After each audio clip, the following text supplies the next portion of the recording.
I'm also technologically challenged, so we'll see if this actually works. Okay, great. It's working. All right. So I'm here with Sherry Decter Hirsch, and who goes by Sharilyn Decter on in the book world. And you have two fantastic series out. You write 1920s mysteries set in the kind of Prohibition era, which is so fun and such an amazing time period. It's so great. Oh, absolutely. It's 100 years ago, a century ago. And yet the vitality and the energy of that whole era is just so easy to connect to. Yeah, it definitely has I was reading a little bit of your stuff, and it definitely has that 1920s kind of jazz club, underground jazz club, Chicago Yeah. era, just really Oh, great energy.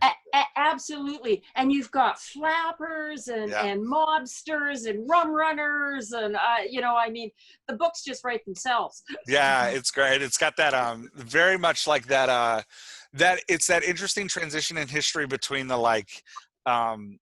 kind of more laid back common era that you start to get to into the 60s and 70s, but the formal, almost Renaissance type approach to dress and conversation. And Absolutely. And in fact, Jeff, that's the thing that really sort of grabbed me about the 20s was for women, it was a cataclysmic change. Yeah. That their mothers 5 years ago had been bundled in corsets with the big hats and the boofy hair, with their greatest expectations being to land a man. And by 1922, 23, I mean, they had the vote, they could work, they could go to school, the corsets were in the closet. It was just an amazing time to be a woman with so many opportunities. That's amazing. I love that you've chosen that period, and it's so great. And your first series was the Bootlegger Chronicles, and then your second one is Rum Runners. 5 books in the first and 3 in the second. So Yep. Anybody listening to this needs to go check those out right now. And then your website is sherilyndecter.com. And you have a blog on there about the 20s, which I was checking out, which is also really fantastic. So if the time I period hope is you interesting, didn't read that post about what those flappers were wearing underneath all of those spangles and sequins. I didn't, but I will now. So yeah, really great. And we're talking about a scene you sent me that is from the Moonshiner, a new series you're working on called the Moonshiner series, which you sent me 2 chapters, which is really amazing. So first let's talk about what I loved about it that I was totally struck with. So the mystery's great. The layout of how you're unveiling. So part of what I write mysteries too, and part of what I love about them is how you can kind of unveil a piece at a time and just take the reader on this journey of the detective being excited about what's happening. So you're excited. So the reader is excited too. And you totally pull that off with Dolores. It's really great. Her engagement in uncovering clues in the second chapter you sent is just spot on. Mystery genre is so good. Oh, terrific. Yeah, and your characters, a lot of times when I work with people, the first thing we have to talk about is well, the characters they all sound the same. But that's not true in your work. All of your characters sounded really different, which is really great. Good. You've got individualized character voices, which was really, really good. But let's get into the details of places where I think you can work your dialogue a little bit to really enhance the great things you've got going. Which I think is good. Oh, the other thing I was going to say is part of also what I really loved about what you're doing is you're nailing the time period, right? I felt like I was really in the 20s listening to your characters talk, which is also super hard to do. So just a quick overview, the 2 chapters you sent me, we've got 3 characters we're kind of working with here. Lucy, who, and her friend Dolores. Dolores is the kind of town moonshiner. It starts off with them at a funeral, Pete's funeral, and then we bring in Sam, who's the town sheriff. And it's the kind of the interaction between the 3 of them is what we're going to work a little bit today. So talk to me about this. I want to work. So there's lots of great content in here. The 3 scenes I want to work. The first one is this first conversation at the graveside between Dolores and Lucy. Am I saying their names right? Yep. Okay, please correct me if I get something wrong. And then the second scene is this conversation between Lucy and Sam, which is also, I love the conversation between Lucy and Dolores. I also really like the conversation between Lucy and Sam because Sam and Dolores have such different voices. Taking Lucy and pairing her with both of them is, for me personally, is a really great case study in voice. So that's really good. We'll talk about that. And then the third conversation is skipping down to the next chapter, this place where Sam and Dolores are interviewing / interrogating Right. which is this great genre moment in fiction, in mystery fiction, where the detective has to come and actually like dig for material from a witness who can take multiple profiles. So all really great. So let's start at the sorry, that's trying to get rid of that on the screen. That's weird. Let's start at the graveside conversation. Okay. Talk to me about coming into this. How does Dolores feel about Pete, the guy who just died? Pete was her only friend she had ever had in the world.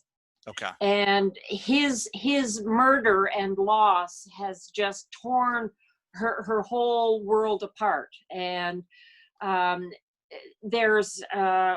this is actually chapter 18 in the book. So we've had 17 chapters leading up to this that talks about her feelings about Pete. Okay. She doesn't have much introspection. So sometimes she's really ticked at him because he died. Yeah. Sometimes she's feels this debt that she wants to be a good friend. She's never been a friend, and so she wants to find his killer. And it gets wrapped up into, if she finds his killer, it's good for the business and it'll be good for her standing in the community. And so the character arc of Dolores in this first book is learning to expand that connection. And her first person that she does that with is Lucy, who is the local school teacher and also a customer of Dolores's. And so there's that tension between them because, of course, if the community finds out that Lucy is drinking, she's fired. She's on the first train out of there. And so it's a secret. But Lucy is also an incredibly warm and nurturing person. Imagine, your favorite kindergarten teacher you ever had. I mean, you just love her. And so that's the dynamics between the two of them. And I love how you're playing up Lucy to you give her a lot of wisdom, almost like it's educated wisdom, like she's quoting people, she's dropping these things, but there's also some kind of folk wisdom there too, where she just plays as like a wise, knowing character, very in a playful sense, not in like a overbearing sense. She's not like some kind of mystic mage, but there is an intention to her that's really nice in comparison to Dolores. And she's going to be a recurring character, so I really want to invest the time to get it right in this first book. Yeah, so let's talk about, just in word choices and how you're, now that I know a little bit more about where you're going with the characters, that's really helpful. In word choices that you're using for the characters. So when we write dialogue for characters, we only have a couple tools, right? Like, in understanding the tools you have for each character is really important. You've got the word choices you're using, you've got the length of sentences and then you've got the pacing of how that is. And then the final thing is kind of the emotional context around those words. So like the emotional power of the words they're using. So if I'm looking at these two characters, when I look at Dolores first, she seems the words you're using and the way you're structuring her sentences are shorter than Lucy's. Her sentences are more passive than Lucy's and more abstract. So I do get that feel from Dolores that she's this kind of closed off and guarded person who's trying to reserve her emotions. which is great. So you're using the tools great for Dolores. You're also using them really well for Lucy, right? Like at one point in here, she quotes a French thinker that she has. Part of what I love about what Lucy does in this scene, and I pushed it into your next scene as well, which we'll talk about in a minute, is if we think about conversation as a dance or a sparring match, depending on whether it's cooperative or whether it's combative. So this first conversation you have is a dance, right? Like Lucy and Dolores are dancing with each other in this conversation, and Lucy is leading, which is important. So typically the first person who speaks is going to be leading the dance. That person is going to be driving the intention and the topic of the conversation. Now that lead can switch back and forth, which it does in your second conversation with Sam. With some edits in your second conversation of Sam, we get this Lucy leading the dance and then Sam kind of taking it away from her and taking the lead in the dance at the end, which is fun.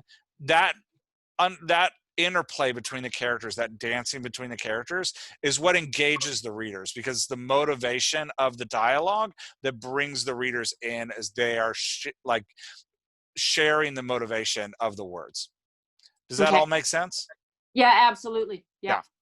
So what I want you to think about more in this scene, because you've got this, funerals are beautiful settings, because in a funeral everybody's raw, right? So we have raw emotion.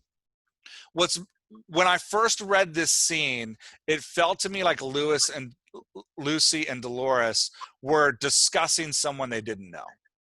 Oh, okay. Yeah. Because and part of that is the way that Dolores comes to conclusions so quickly. So, for example, here you have Dolores at the graveside and she tosses the flowers down on Pete's coffin, and Lucy comes up beside her. And after a moment of silence, adds her own bouquet, which is a beautiful picture of like Lucy is coming to join Dolores in what's going on, right? She's coming next to the corner. And then she says this quote, "Grief knits two hearts closer in bonds than happiness ever can." Again, great voice of Lucy, like really good character voice. And then Dolores talks about Lucy. "You're such a teacher. When you talk, I always want to write down because it might be on the test." Right? So Dolores, even though they're standing in front of Pete's grave, Dolores is talking about the person next to her, which signals to me as a reader that what's happening in front of Dolores isn't as important as her conversation with Lucy. Her mind is immediately on Lucy because of where she goes in conversation. So Jeff, because Dolores has got such a problem with emotion, what about if taking that idea and like putting a bit in front of it that talks about how frightened she is about this intensity of grief. And like anytime you're afraid of something, you push it away, right? And so she's relieved to find Lucy beside her because she can manage that relationship. Yeah, and that's exactly where I was going. I'm glad you said that, because that's what we need. Right. So when we think about this kind of scene, have you ever looked at, I'm sure you have, Kurt Vonnegut's like 4 structures of a story? It's like a 5-minute speech he gave where it's like, there's the man in the hole. The man starts up here in the story and then he's down in the hole and then he gets out of the hole. Or there's the Cinderella, which is like the climbing up, like struggles all the way up, drops and then comes up real fast. Or, the idea there is that the plot has a flow line to it that we as people recognize, and we relate to that flow line and see ourselves in that flow line. I want you to think about these scenes you're writing, all of them, this one, the conversation with Sam and Lucy, the interrogation, as having that same emotional flow. We need the conversation to start somewhere emotionally. It can start low emotionally and go high, or it can start high emotionally and go low. What we don't want is a conversation that does this.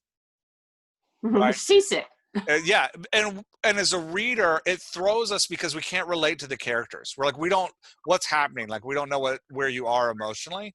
So the way I think to add emotional flow here is to slow it down. Okay. And to focus it in on Pete. So I gave you a sample here, how I would have rewritten this conversation, adding no new material. Right. So everything that's in this rewritten conversation, you already have here. It's just about restructuring it for emotional flow and knowing that Dolores loves Pete so much, letting her start low where Pete is, have Lucy come to join her low, and then have Lucy slowly bring her up to the place where we can talk about Dolores and Lucy and leave Dolores's grief. So all I did was I took this stuff down here at the bottom that you had, and I about Pete, that's great, right? Like the dialogue is so good here at the bottom, and I put it at the top. Okay. So that we can have Dolores and Lucy reminisce a little bit over Pete. So I started with this line you had, sure was a beautiful service.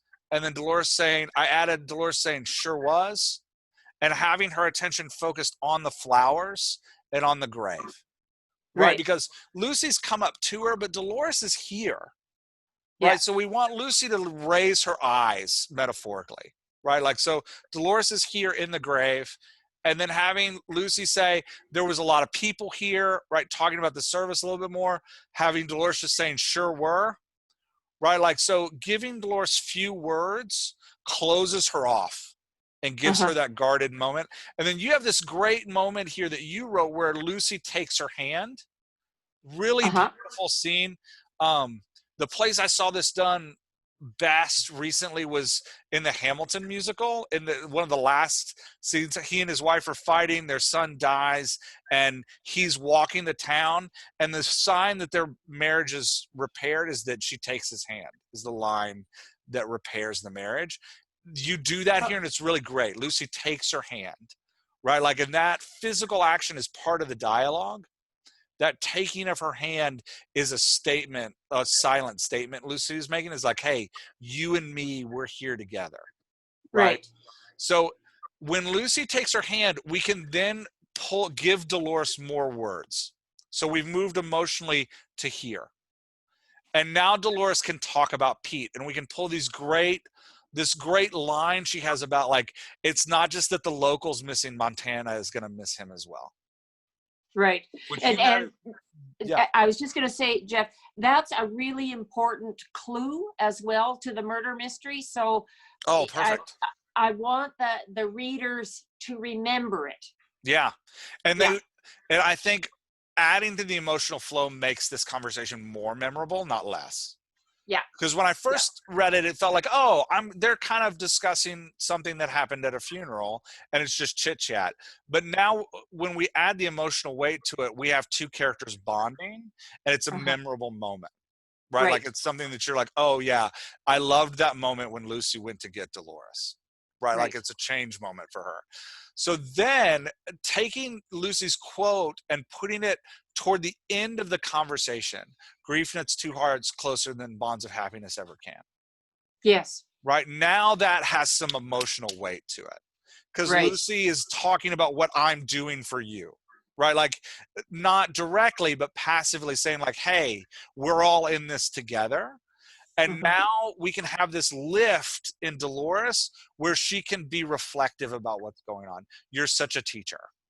Right? Like, so now Dolores can joke a little bit. So we've had Lucy take her and pull her up. And at the end of the scene, they can now talk about where Dolores's dress. Yes. And like reflect on, and they can have an intimate moment together. Right? So when we think about these scenes, think about the emotional flow of that scene and where you want your characters to start and end emotionally. Because that emotional flow, again, your dialogue is great, right? Like, the character voices are good, they pop, but to really land the scene, we need to feel what the characters are feeling between each other, and we need to really get involved in that dance. Okay. Right? And that, like, back and forth of them moving together. What questions do you have about that, or what else do you want to discuss about that? No, I think it's good, actually. I'll go pull the Vonnegut book off the bookshelf and give it a reread, and then start back into it. Yeah, and I don't know that Kurt talks about. I know him, so I can use his first name. I don't know him. I've never. I wish. He talks about story plotting with that book. I'm just using it as an example of like the flow line of that chart that he Yeah. gives of like, hey, here's the flow. So another thing I want to recommend with this scene and with all of your scenes moving forward, movement in the middle of dialogue gives the reader a sense of progression. So in this little scene I rewrote for you in the comments here, Mm-hmm. I have them walk away from the graveside. Right. Yes. And it's not because we need to know that they walk away from the graveside. We don't need to know that. It's a weird detail, but it's what I like to refer to as the Law and Order SVU effect, Okay. where there's these scenes in that TV show, which has been running forever, where they're sitting around just discussing a crime, and there's like information that has to be dumped on the audience, and they're just sitting in the precinct and dumping it. But especially in the early episodes, if you pay attention, whoever is talking immediately starts moving. Okay. So they will all be sitting still at their desks, and then one of them will talk, and when he talks, he'll get up and he'll just walk around and he'll sit down, and then when he's done talking, he'll sit down somewhere else and somebody else will start talking, and they'll lean forward in their seat and start talking. And the movement makes the action of the scene, it makes this dialogue dump move a little bit more. Right. Okay. It makes the reader, the characters moving makes the reader feel like action is happening.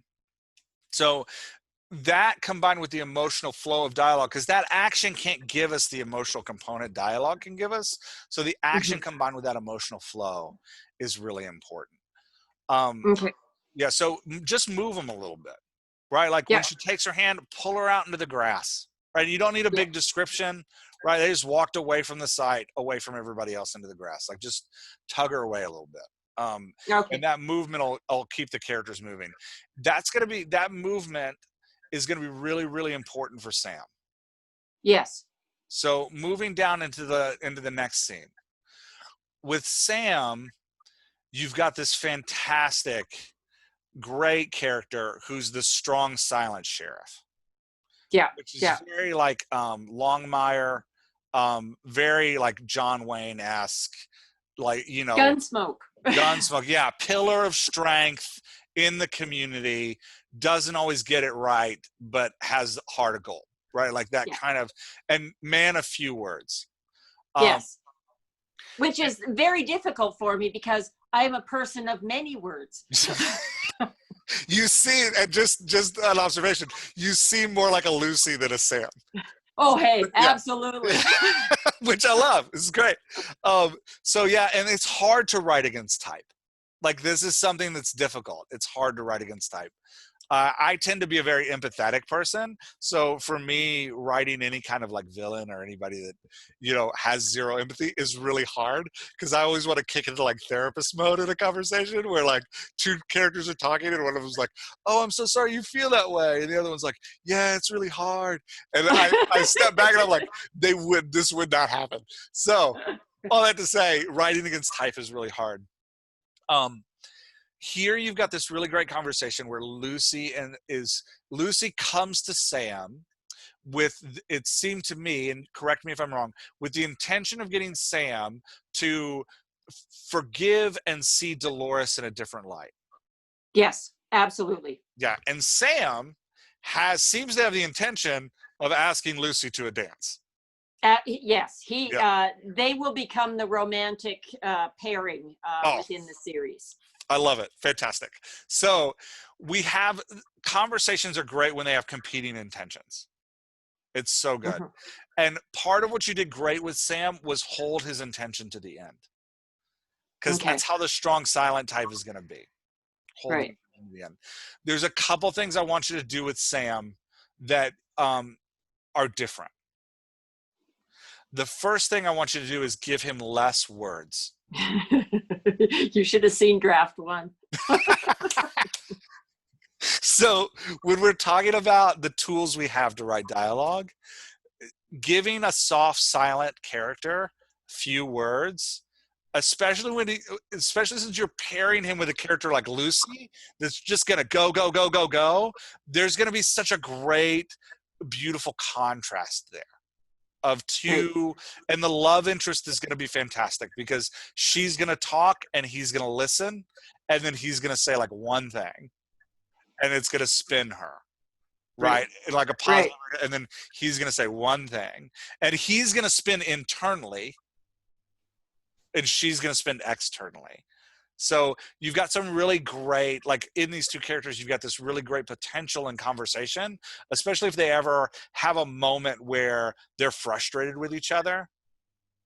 That spinning create a really dynamic love interest conversation where you've got them both spinning, struggling to communicate, and leaning into their natural ways of communication, which is she talks a ton and he doesn't talk at all.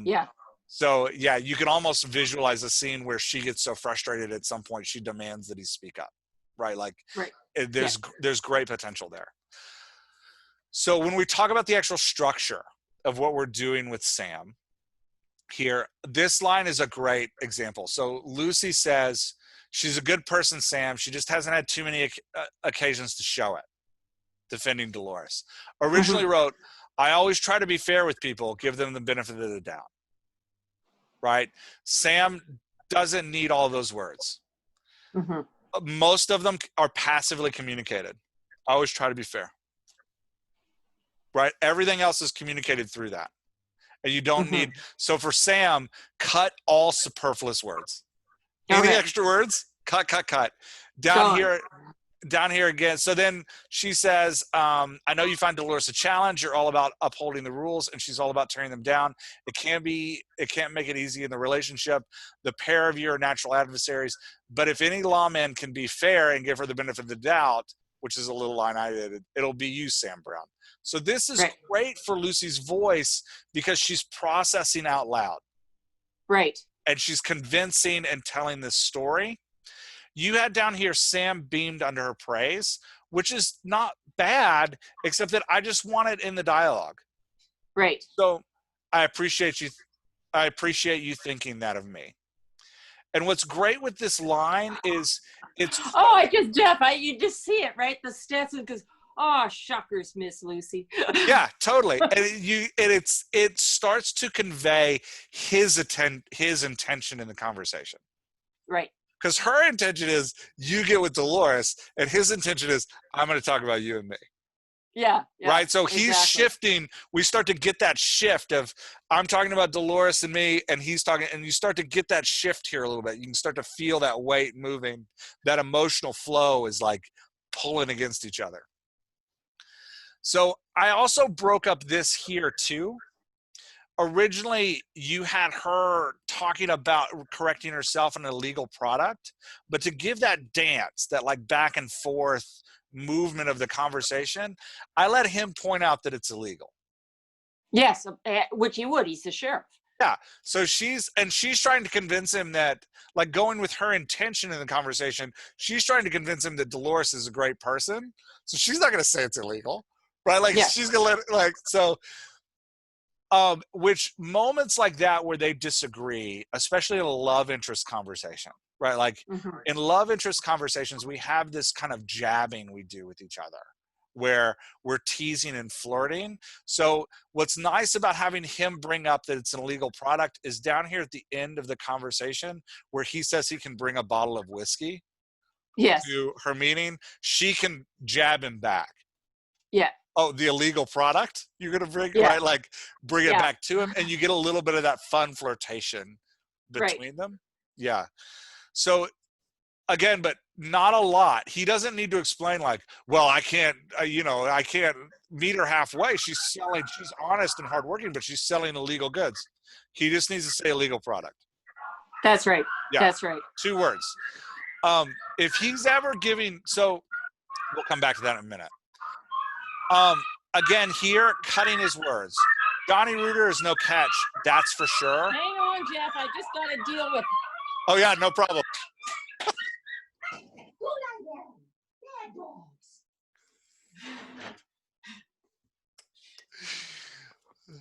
Sorry about that. No, that's okay. This is working in the time of COVID. This is what this is. I typically, right behind me right here, I typically have 3 kids playing video games when I'm on a call. So I was on a work call today with people from the military, like a super important call, and I had like 4 kids behind me playing video games. And I was like, please just ignore. Yeah, yeah. Yeah. Yeah, so no worries at all. So again, here we can do this thing where Johnny Reuter is no catch, that's for sure. Which is that's for sure is great for the time period dialect, right? Like really brings in 20s. But for Sam, we don't need it. Johnny Reuter's no catch. Yep. Right, like keep it short. I also loved this. Sam said, glancing at the hearse, he could hear the laughter from where Lucy was standing. The hard thing about communicating, so with a strong and powerful character like Sam, that it doesn't speak much, his intentions, you're going to have to up his body language. And you mentioned in the email tics for him, like strong jaw, and tics are good where he's focusing his eyes, what he's seeing, what he's doing with his arms and his hands. Arms folded across his chest communicates that he's close to the conversation. Arms in his pockets communicates that he's relaxed. One hand in a back pocket, one hand on his hip, communicates that he's engaged, right? Like you almost want to give him the feel of a Western cowboy. So if his hands go to his hips, there, think of a gun. Yeah. Right? Yeah. He's moving in.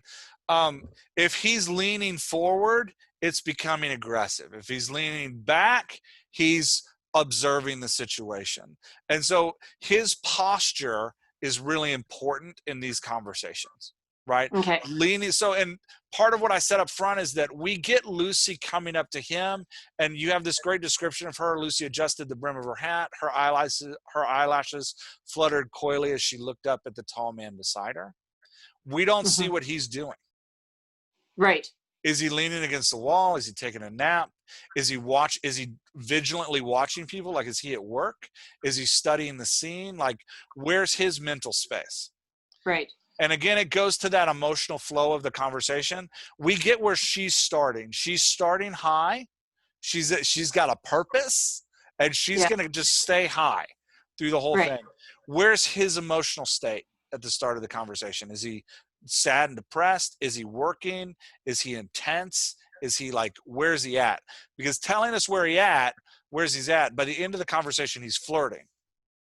Right. So the end of the conversation, he's high. So telling us where he's at the beginning lets us travel with him in the dialogue to the end, and actually will draw your reader into his mindset to appreciate Lucy more. Right. So we can, that, because this is what, part of what I love about dialogue is it forces our readers to take our characters' words and force them into our mind and live the moment as our characters. Because as we read their dialogue, we're especially in this visual age, we're envisioning this as a movie. We can't help it as readers. We're picturing it as a movie. So we're taking those dialogue and we're actually seeing someone say it. So if you can give us the visual of where he is at the beginning, at the end, we can feel that emotional pull and we'll share his emotional journey. Yeah. So fewer words. These are just more examples of fewer words and stretching him out. So this is the other thing I want you to do, Sam. The first thing is fewer words. I got 3 things. First thing's fewer words. The second thing is stretch him out. So strong silent types drive characters like Lucy crazy. Yeah. And I can say this because my wife and I were this way, right? My wife, when we first started dating, we've been married for almost 20 years now. When we first started dating, I'm a fast processor. And especially in a debate, I just talk. Point, point, point, point, point, point, point, point, point. I come from a family where the one who wears everyone else out is the winner. So the goal isn't necessarily to be right. The goal is to make you stop talking. So I will just keep going in a debate. My wife, when it comes to stress and intensity, is a slow and methodical processor. Right. Because she operates on an emotional level. So she wants to hear what I've said, process it emotionally, and then have a discussion about that one thing.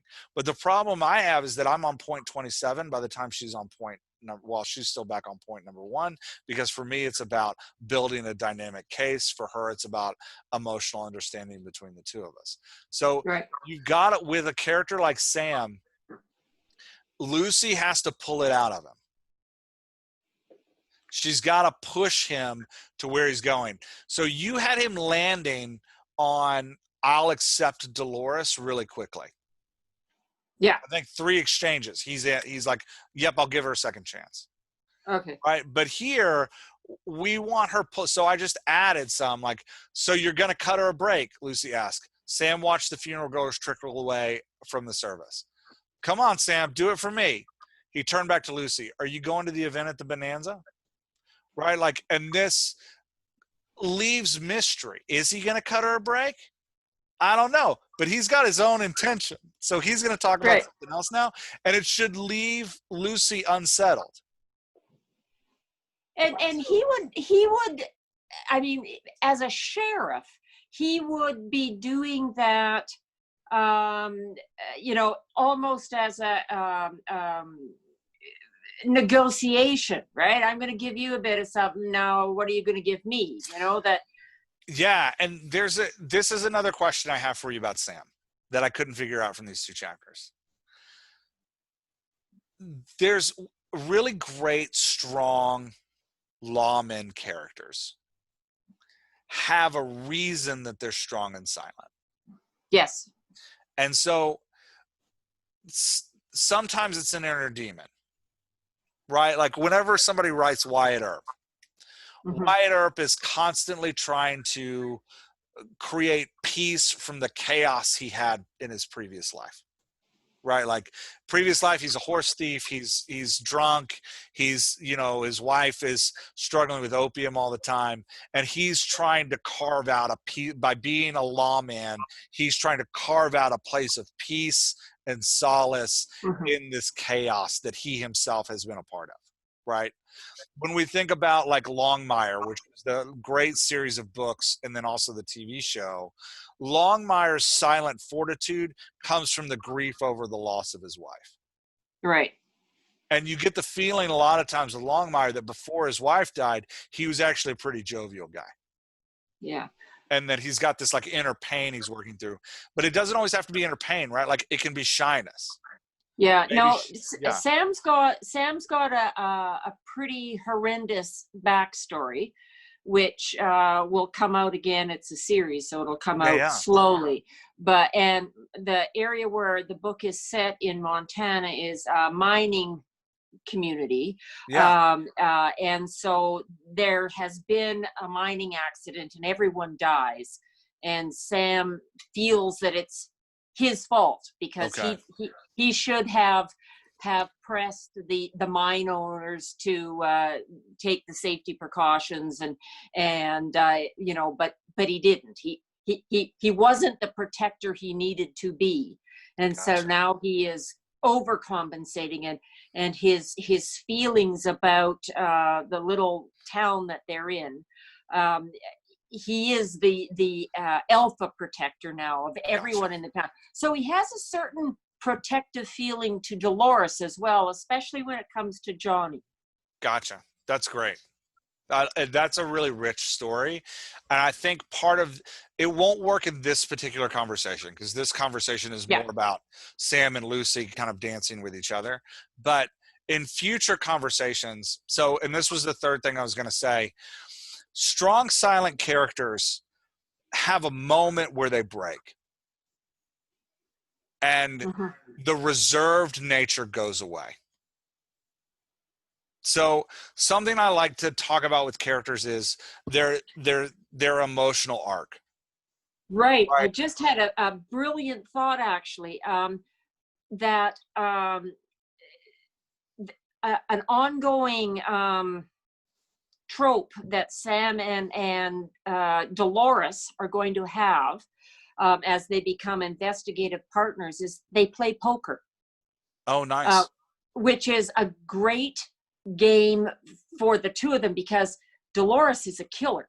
I Yeah. mean, she doesn't ever want to lose, and Yeah. and Sam is a watcher, and Yeah. so um, again that moment where he breaks is that she could unintentionally say something that is the spark that he explodes, right? That Yeah. about whether it's minors and getting buried alive or something that triggers it.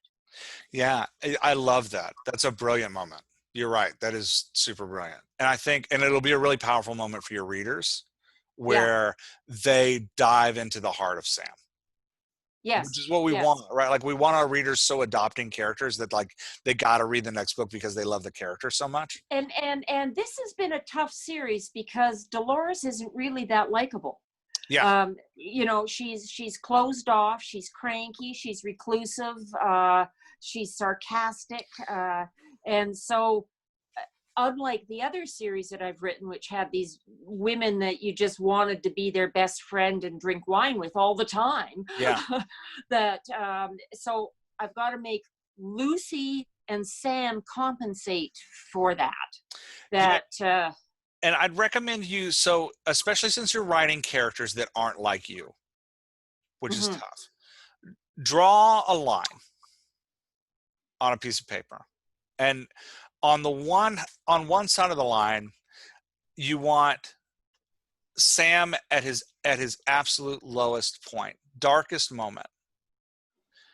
On the other side of the line, you want Sam in his least guarded, happiest moment. So think like wedding day, right. where he's just completely letting loose. And then on that line in the middle, you want everyday Sam. And then toward the other end, you want to divide it into a couple sections and have like, so you have everyday Sam, and then moving down, you have nervous Sam, and then moving down a little bit more, you have frustrated, irritated Sam, or protective Sam, or scared Sam, and then you have Sam at his darkest moment. And then going this way on the line, you have everyday Sam. You have Sam becoming comfortable with friends. You have Sam letting down his guard a little bit. You have Sam relaxing. And then at the end, you have Sam at his most open. And Mhm, then underneath, just write a few adjectives that describe his voice. So everyday Sam or work Sam, already we've got few words, right? But he's very aware and alert. mhm, What happens to Sam's voice when he gets to his lowest point? At his lowest point, is he rage? Is he tearful? Does he break down in tears? Like, how does he respond to hitting bottom? Is Sam, um, when he hits, does he completely close off mhm, and shut down from the world? Or does he strike out and become kind of vengeful warrior Sam? Where does he mhm, go at his lowest? And then where does he go at his highest? And if you have that in mind, when you're writing these conversations, the emotional flow becomes easier because when you get into that poker tournament with Sam and uh, Dolores, where Dolores is poking at him and finally says something that drives him over the edge, you can go ahead and send him there before he gets there, and you can show the build mhm, of his mhm. like going to his lowest point. But you got to know what that lowest point is before you start doing that build because you won't know where you're going. And I would think it's going to be handy to keep that sort of close by because you want it to be consistent Hmm. from scene to scene and book to book. Yeah, I tape it on my wall behind my laptop. Yeah, And I'll do yeah. one for all of my protagonists. right? And what's nice is that if you have all of your, so because they're going to be different, right? So let's say just hypothetically that Sam goes to sorrowful tears at his lowest point, that he breaks down into weeping. But at her lowest point, Dolores goes to angry rage. Right. Right? When the case is going poorly and you're in that moment of the plot that's the dark night of the soul, and it looks like everything is about to be lost, right? Like the all is lost point of the plot, you know how they're both going to respond. Right. And that response is going to play off of each other. Right? And at their happiest, when they've won the case and everything is great and they're celebrating at the end, right? Their celebrations may look the same, may look different. Are they compatible? Or so I was writing the last novel I wrote. I have my detective is Monetta and her partner is Stacy, and Stacy's kind of an ex-Hollywood starlet, and Monetta is a very quiet and reserved private eye. And they work they have this kind of companionship, and they do these cases together. I have a moment in the last book where they're being assaulted by two crooked cops. And Casey has a history of sexual assault. So it's a big emotional moment for her. Mo, who's usually very quiet, she's rage-filled. In her, when she gets to the low point, she wants to fight. Right? Stacy, on the other hand, is usually very verbose. When she gets to the low point, she becomes stoic. Because she's protecting herself from her past pain. So in that scene, I was able to create this moment where the two characters, one who's usually quiet and one who's usually verbose, they actually cross in the amount that they talk. So the one who's usually verbose gets very silent, and the one who's usually very silent becomes this raged anger, like spitting out threats and like wanting things to change. And it creates a dynamic moment for the reader where they feel the change in the character just through the character's voice. So you don't have to explain what's happening on the inside of the character. You can tell it with it coming out of their mouths, and it doesn't blow the narrative with these explanations of what's happening. They can just feel it in the words, right? So I would recommend, because you've said that Sam is different than you and Dolores is a little bit different than you, create that arc just as a cheat sheet to yourself, and you'll change it all the time, right? Like as you're writing, you're gonna be like, you know what, I thought he was sad, but he's not sad. He's actually angry. And I can feel it. And then you just erase it and put a new one up, right? Like, but it's that movement of him emotionally that that'll really help make these future conversations dynamic. One of the things too, and I find that when I'm writing is I'm always asking myself why. So if Sam at his darkest point weeps, why does he do that? And or at that pinnacle of happiness, he's holding his firstborn child. Why does he have that reaction? What is it? Is it something in his past? Is it something that, is he afraid? I mean, he's going to lose it all again. He'll never be able to protect the newborn baby. I mean, so I find that also, goes into my character sheets. Like by the end of the first series I wrote, The Bootleggers, the character sheets were like dozens and dozens of pages long on each character, because there was just so much that I wanted to try and have the reader feel. The complexity of the character. And what's great about these silent, strong characters of both Sam and Dolores is that the reader wants to know why too. So when you show Sam, let's say he explodes, if it's out of the normal Sam, we've moved into this explosive Sam, they want to know why. And it engages the reader deeper into the character to understand that backstory, right? Like, why is he this way? What was it about that set him off? Like, what's making him angry? And you get this, especially since you're writing a mystery, you get a mystery within a mystery, right? Like, what is it that's driving this character to have this response? Which is, okay, so that's Sam and Lucy. I added a bunch here at the end, just playful banter. Right. between the two of them, but keeping Sam's, even in playful banter where Lucy's becoming uncomfortable, keeping Sam's words small, right? Like, for example, right here, Sam's response is a grin, which is what you wrote. It's all he needs. All he needs is a grin, right? Like, care for a bit of company. Sam says, so she says, he mentions that he has this whiskey bottle. She says that would come in handy for a toast. I wrote, care for a bit of company. She says, this bottle you're referencing, does that rightfully belong to Dolores? Sam's grin was mischievous. Yeah. Why, Sheriff, did you just offer me an illegal product? It's probably a gray area as far as the law is concerned. Oh, so now it's a gray area, is it? I'll make sure to let Dolores know.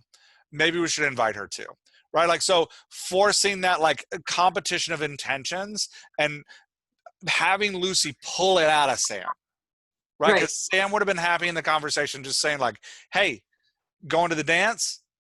And her going, yep. And him going, can I come too? Yeah. And her going, sure. Pick you up Short at 8. book. Yeah, like, but that's Sam's ideal conversation, right? Like, you going? Yep, good. Me too. Let's go, right? Like, so dragging out of him this playful conversation with Lucy's character is going to be great for your readers. They're really going to love it. Okay, let's do the last chapter that you sent, which is an interrogation. So, what I love about this scene is that I love, in one of my favorite parts of mysteries is the partner dynamic between the investigators. Mm-hmm. So it's my favorite thing about Sherlock Holmes is like Holmes and Watson, right? Like the arrogant, brash Holmes and the constantly nervous Watson is just like a great play. So you've got a great play. My problem with it was you had Dolores letting Sam do the talking. Mm-hmm. And I'm going to encourage you to switch it. Because you've got these moments where you're giving us an insight into what's going on in Dolores's mind. She's super excited about the case. And like you said, she's a killer. She's going to get this done, right? Yeah. Like, so let her talk right over Sam. So I took this piece that you had given to Sam and I broke it up. So Sam says, excuse me, Mr. Tomlinson, Sheriff Brown said, and then Dolores comes right in. We need to ask you some questions. We were wondering if Pete had noticed, right? Let her just come right in. And then the question is for the readers, how's Sam going to handle that? Yeah. And this is a power dynamic question. So we talked at the first part about the emotional dynamic. The second thing that you've got great, especially in this era, is the power dynamics between, who's what. So a wonderful way to bend readers to your protagonist is to make your protagonist accept oppressed peoples that society does not. Mm-hmm. If your protagonist accepts an oppressed people group, in this case, a woman who's a bootlegger who has no business doing investigations, if Sam puts his power behind her, your readers are going to love Sam to death. Yeah. Because he's standing up for the right thing, and they're going to love it. So what I added here was Mr. Tomlinson pushing back on why is Dolores talking. Right. And that's good because actually in several chapters later, Dolores shows up in Tomlinson's office, and then there's this delightful sort of miscommunication where she's pretending she has all this authority, right? Oh, and perfect. so it feeds into that really well. Yeah. And so what I did here was, so behind because you can read the words, but what I did here behind this is making Dolores the aggressor, giving Sam that posture of just like, let's see where this goes. Yeah. But then whenever he needs to, throwing in his weight with just a few words. So here, Dolores, she says, we need to answer some questions. We were wondering if Pete, recent discovery, right? Dolores interrupts and asks the question. Tomlinson dances a little bit. Actually, Pete showed up in my office about 10 days ago. He was excited about a claim he staked. Then you had Dolores held her breath, and you had this could be it. I just went ahead and then you had Sam asking this question. I gave it back to Dolores. Did he give any details? Right, because Sam's just watching. Dolores is driving. And then I have Tomlinson say, Sheriff, I'm not sure why she's here with you, but I don't appreciate her aggressive nature toward me. Right? Which he would say. Yeah. Have Tomlinson push back. Like, I'm not answering this woman's questions. Just answer the question, please. Sam replied. So with these 5 words, Sam expresses, she's with me, I'm with her, you answer her question, if not, you deal with me. Right. He communicates in 5 words. And so then you have Tomlinson understanding where he is, and he gives that play, right? Like, so here it's not a dance, it's a sparring match. Because Tomlinson doesn't want to answer, but Dolores is throwing punches, and Sam every once in a while has to weigh in with a haymaker. Just to let Tomlinson know, like, yeah, we're in a fight, this is a fight, because all interrogations are a sparring match. This is a fight, but you need to know that the big gun is back here. Yeah. Right? Like she's got my permission to run forward, silent, strong permission to run forward. I'm not stopping her, so you shouldn't stop her either, right? Is kind of what's communicated. Right. So coming down, giving Dolores this chance to probe. Any chance he might have gone to Virginia City to file his claim? Again, Tomlinson pushing back. I don't see how that's any of your concern. Yeah. Please answer the lady's question. Yeah. Right, and you can have whole interrogations where Sam just sits back and looks at and lets Dolores run. Right. Yeah, and it'll be a really great dynamic between the two of them that can build in these moments of conversation. Yeah. Yeah. Okay. So those were my notes for you. I think your characters are fantastic. Their voices are great. Focusing on the emotional flow is important. Letting Sam, using far less words for Sam, the less the better. Making characters like Lucy go crazy trying to draw out of him what his actual intention is, and then letting Dolores run loose in this societal expectation bending way as Sam's partner. Right, because again, like society, there's no reason that a female bootlegger, should be hanging out with a sheriff. And just leaning into that partnership and letting Dolores go wild, even to the point of where I could see a great dynamic between them, is Dolores starting to question why Sam lets her do what she's doing. Yeah, well, while you were talking about sort of the reason why Sam would be having the reactions he was doing, and that I don't think he would tell Lucy, because he wouldn't want Lucy to think less of him, but he also wouldn't want to be weak in front of Lucy. Whereas he might tell Dolores, because he's going to see her almost gender neutral. I mean, she doesn't wear dresses, which is the big deal at the funeral because she's got one on. But normally she's, overalls and work boots, and she's hauling these crates of moonshine, and she's given as good as she gets. Yeah. And there's going to be a respect between the two of them. And I think, again, at some point when Sam's backstory comes out, it'll be to Dolores, who then has to deal with that, right? That's beautiful. Yeah. And I think there's a lot of great moments for you between these two characters where, I almost envision a moment where Sam looks at her and says, "You did good." Yeah. And have that spin her, right? Like, what do you mean? Like, what do you mean I did good? And then leading to a conversation of like, I don't understand why you let me do this anyway. Yeah. Like, I don't understand why you let this do this anyway. And, even maybe, I don't know if you want to take it this direction, but even maybe her saying like, you've got a woman doing all your fighting for you. Oh yeah. And having Sam look at her and go, I don't really think of you as a woman. Yeah. Well, like, so just like that, but that interplay between them where, especially when Dolores becomes uncomfortable, she becomes increasingly aggressive. Yeah. So you can have conversations where she's getting aggressive. So she's tanking emotionally and getting more aggressive with her words, but he's staying high and is becoming a little more affable and willing to joke around a little bit. Yeah. Right? Like you get a really great tension there between the two of them. That can lead to some really fantastic conversations in your in your plot. Yeah. Yeah. No, I think it'll be a solid partnership. And I really appreciate all these suggestions, Jeff, that the characters are just becoming more alive and dimensional just chatting with you about that. Great. I'm so glad. Well, yeah, and thanks for doing this with me. I had a fun time. Excellent. Yeah. All right. I'm going to stop the recording real quick.